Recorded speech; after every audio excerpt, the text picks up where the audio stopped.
শীতের তীব্রতা বাড়ার সঙ্গে সঙ্গে চট্টগ্রামের বিভিন্ন হাসপাতালে শিশুর রোগীর চাপ উল্লেখযোগ্যভাবে বেড়েছে। শ্বাসকষ্ট, সর্দি-কাশি, জ্বর, ডায়রিয়া ও নিউমোনিয়ায় আক্রান্ত হয়ে প্রতিদিন বিপুল সংখ্যক শিশু হাসপাতালে ভর্তি হচ্ছে। চিকিৎসকদের মতে, চলতি শীতে ঠান্ডাজনিত রোগে আক্রান্তের সংখ্যা স্বাভাবিকের সময়ের তুলনায় ২ থেকে ৩ গুণ পর্যন্ত বেড়েছে।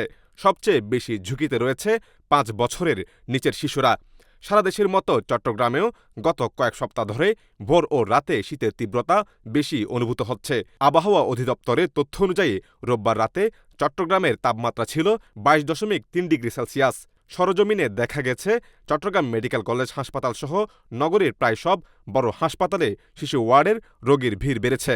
বর্তমানে চট্টগ্রাম মেডিকেল কলেজ হাসপাতালের শিশু স্বাস্থ্য বিভাগের ২টি ইউনিটে ১৫০ শতাধিক শিশু ভর্তি রয়েছে।